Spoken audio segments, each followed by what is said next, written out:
Hi folks, welcome back to the Horde. Welcome back to take two, because my wife walked through the middle of take one. Hopefully she won't do that again. Anyway, 1984 Honda TRX200SX. What am I up to today? Well, let me show you in a minute. So I got a green light, battery's completely charged, she's just floating. It's about 1 o'clock. 24.5 degrees centigrade, 42% humidity. And if you look at the other one, you can see it's the 5th of May, Tuesday, 75 or 76.2 on that one. What am I up to today? A few different things. Let me start over here first. Got up this morning and I wanted to check out to see if yesterday's work was successful. So the golf cart started up, which is good. Last night I ordered those micro switches, so I should be able to fix that up properly. I normally redneck things, but I decided, what the heck, let's go the whole hog and fix this one so that you step on the pedal, the motor turns over, and it fires up. I also ordered the switch for the lower relay, which turns the spark on and off. There was the upper relay, or upper micro switch, which turns the starter up on and off, and the lower micro switch was for the spark. So it was the they're both ripe to be replaced because sometimes it doesn't have spark. This guy woke up and this tire was a little soft, so I added another 12 ounces of Fix-A-Flat to it and drove around on it. This one stayed full, no problem. And this guy, I didn't put anything into it initially. It was a little soft, so I put 12 ounces of not Fix-A-Flat, slime in it, or fur, as my buddy, effort equals results, I think that's how you say his thing. Yeah, he asked. I was referring to you when I was talking about the ATC 70. When I picked this guy up, I noticed you had got one for your son, so congratulations, good luck with it, and all that. Anyway, see, this thing isn't wearing a carburetor. The carburetor was dripping for some reason, and homie don't like that. Anyway, I pulled it off. I discovered the carburetor has a vacuum leak, which is why it was a little bit, wasn't running great on that thing. Also, there was some fur around the idle jet, or not the idle jet, the idle adjuster. Well, this one doesn't even have one. The one that normally goes there. This one, that doesn't even have one. Wow. And so I cleaned it up. For some reason it was dripping gas. I'm not sure what its problem was there. I just cleaned the carb and installed it on this bike. I like the way the carb is. I could put a straight air filter on it. Straight air filters are cheaper, but I like the way the carb went underneath there and all that. I'm probably not going to reuse the air box. I like cleaning it up so there's some space under there. Also gives the engine a little more air, so it runs better. Okay, I did a compression test on this thing, and there's the compression tester. It sank down a little bit, but you can see what that number is. It's got almost 180. Actually, it did have 180. It sank a little bit, and that was just using the pull starter. I didn't even crank it over on the electric starter. So I slammed the carburetor on it, checked the oil and the whole bit. Let me show you how I hooked this up. Okay, the red, or the, let's try again, yellow and blue wire, the blue wire with the yellow stripe, that comes from the CDI, from the pulsar underneath here. This does not have a mechanical advance, so you hook that to the red wire on my portable box. So, and basically this goes to the input of the CDI unit under pulsar. Ground, right? Got to hook up ground, and then I hooked up ground to the case.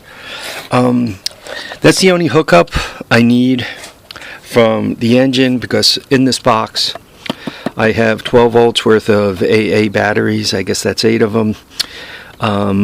2 holders that hold 4 each. There's a coil, right? You can see the coil, and there's also a 12 volt CDI box that's off a scooter. What is it, a GYI scooter, Honda scooter? Anyway, the 12 volt CDI box, you can tell it's huge. It's a big box, right? So that's what I hooked up. I didn't use the red and black has a tendency to be the off. I also disconnected the yellows, because what they do is they're the AC power, and there's only 2 yellows, so it's a 2-phase. But those are the AC power off the motor, off the stator here, and I don't want those going anywhere to cause any kind of trouble. You'll see one of them has no tape on it, the other one has tape on it, and if you look to the corresponding other side, one is tape, one doesn't on the yellow. So everything else is color coded except those 2 yellows. It probably doesn't matter, and as a matter of fact, I'm 100% positive it doesn't matter which way they hook up, but I marked them anyway because it's not a bad habit to get into. Alright, you can see my jump box. I got one side that goes to the starter, and the other side here is doing a lot of nothing at the moment. Got my portable gas tank. I had a little chainsaw gas in there. I like kind of firing them up, a little oil in the gas to start with, and let's make sure it's neutral. I fired it up initially and the idle was very high, and then, like a moron, I decided to pop it into gear, and you can see it kind of took off like a bat out of hell. Right, it left skid marks there, and you can see the tires are roughed up a little bit as it went to take off. It did that. I was kneeling on this bed, and I threw my weight against it and turned the steering as far as I could, because look what it was going for. Right, it was going for a kill shot at my new truck. Not that probably, well, if it hit the truck, it would have hit me between the bumper and the back of it. Anyway, I don't want to put the first $500 worth of damage on my truck before it's 2 months old. So there we are. Here, let me show you guys what I have. Very easy, right? Turn the box on, turn the choke on, do a little arc welding.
So you guys can see it moves.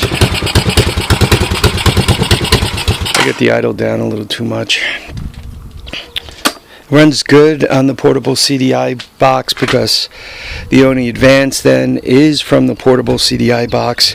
Doesn't have a mechanical, so the advance is much better. What I'm going to do with this thing, I'm going to set it up so the box here, the jumper box, is not in the way. I'm going to put a little more gas into it. I think I'm going to slime up the front tires. I'll throw 12 ounces in each one, and I'm gonna take it out for a little ride, kind of loosen it up a little bit. So depending on how it behaves, maybe I'll bring you guys for a ride a little later. Initially, given the my throttle's not in a good spot here, I should probably just move that. Yeah, I'll see if I can. I should probably just move it. Then I'll be able to consider taking you guys for a rip snort.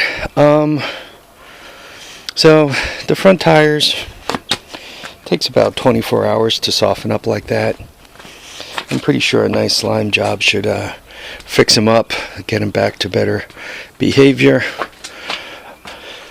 It was bouncing on this thing, front and back. The suspension seems good, completely fine. No crunchy spots, and smooth, and it does dampen on the way back up. So yeah, this appears as if it's going to be a good bike. I'm going to take these off. I'm going to take the inner fenders off. It's just going to be a skeleton. I'm going to run it as a skeleton. You want to get these off so that you don't do things like putting holes in your legs, or shed, if depending on how you crash, somewhere in your face, right? It's not good, so we'll try not to do that. I think I'll get this, might as well get that off too, right? Don't need any of this extra stuff. These are bad because if you go off the back, they could put a nice slice in your thigh, right below the butt cheek somewhere. So yeah, just clean it. I'll just get that crap off. And yeah, it's going to be a skeleton bike. Appears to have oil in it. Actually, it appears to be full of oil, and the oil appears to be good. Actually, looks pretty clean. No milk. I started it and checked it and looked again, so no milk, right? If the oil's all milky in there, you want to get it out of there yesterday, because if you run it like that, you eat the bearings, you eat the bushings, particularly where stuff rubs against the case. Those bushings, they're kind of brass inserts a lot of times. They get chewed up pretty bad. Anyway, folks, 13 minutes, gotta go. Thanks for watching and commenting and subscribing. Remember to keep your feet down, keep your head up. And I'm actually too good at this. I get these things running like in a matter of minutes. There's not much of a challenge to it. It's becoming more and more of a challenge of where do I find them and how do I store them once I get them running. Okay, guys, remember, keep your feet down, keep your head up, and please remember to go out there and enjoy all your days. Bye now.